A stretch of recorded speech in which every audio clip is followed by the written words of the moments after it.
Hello everybody, this is Antinatalism, and today I just had a brief thought. And you know how a lot of groups of people do everything to enhance their popularity and enhance their exposure.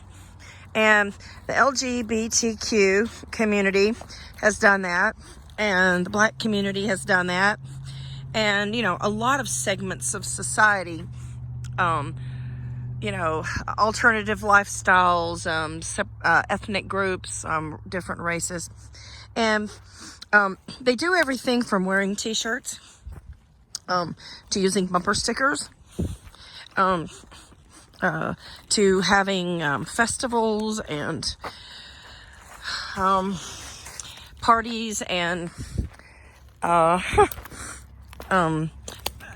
things centered around and to expose their particular ethnicity or lifestyle. And the antinatalists are not doing that, and for a very good reason. It is the most unpopular and taboo of philosophies and lifestyles. But so was being gay, or so was being trans 20, 30, 40 years ago. It was never heard of. And I do believe that in the future, antinatalism is going to be prominent and at least well known. Even if it's not embraced, it is going to be a well-known philosophy and lifestyle. The child-free movement is caught on, and I believe the millennials have really propelled child-free lifestyles. But and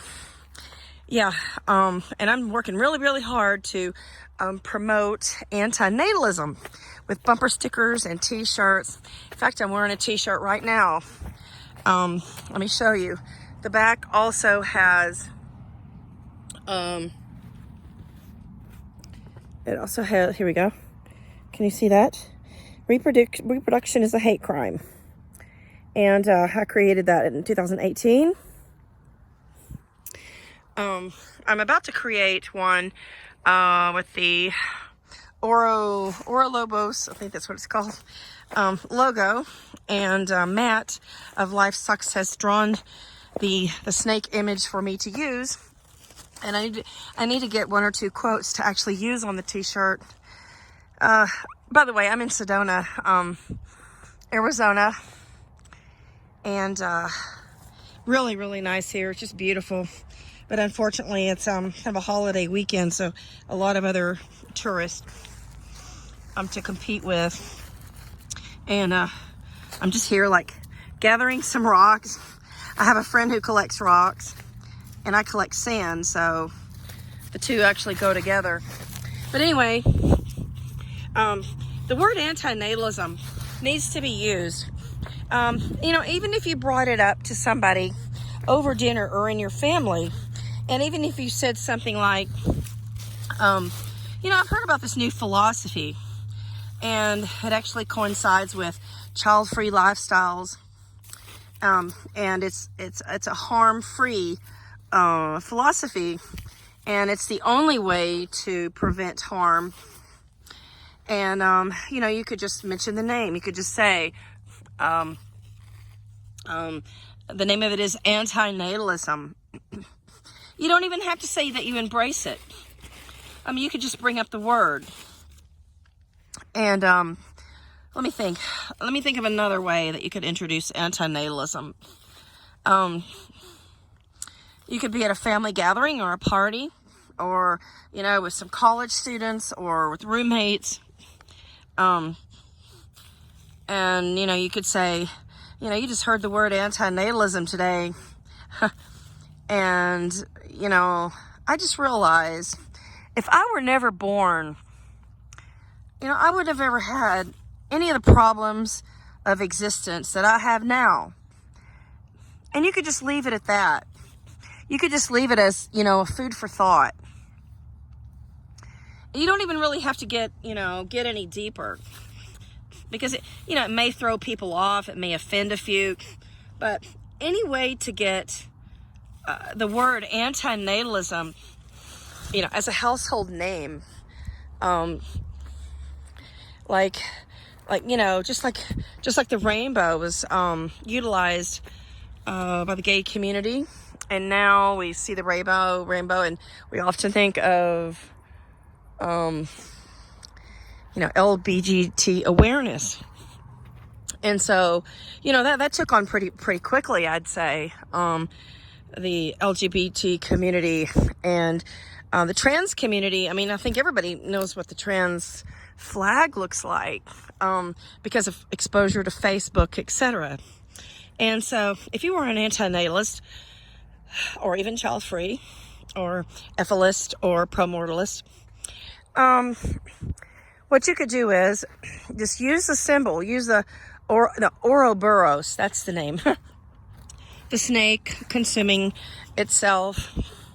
And yeah, you could use that just in your Facebook profile, or you could just post the Ouroboros, and you could just post the definition of antinatalism. You don't even have to embrace it. You can just post the word, like a new word for the day. In fact, I've done that whenever I came across really unique words that meant a lot to me or meant something special. I would post that word on Facebook with the official Wikipedia definition. And you can actually do that with antinatalism. Just post the word and its definition, or just bring it up casually. And bringing it up casually is not going to get you fired. It's not going to get you kicked out of your family or ostracized out of your neighborhood. Just bring it up like food for thought. So anyway, what a cute little cactus here. Look at these spines. Is that not brutal? The spines are bigger than the cactus. So I'm bringing a couple of cactuses home from the spots I've gone to here.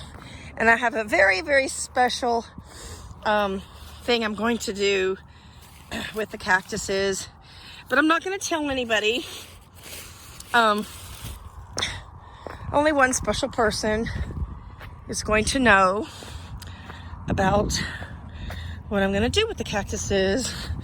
So, just beautiful here, collecting these rocks. This rock has shiny little crystals. I don't know if you can see that. Not really pretty. So, very sunny. I don't know, like 64 degrees Fahrenheit, just perfect weather. And I need to take a leak. So anyway, please bring up the word and its definition. And if you have any more creative ideas on how to expose our philosophy, please let me know. Jot it down on the reply section. And that will help us all. It will help us bring our philosophy to the forefront, just like LGBTQ. Thank you for watching my video in beautiful Sedona, Arizona.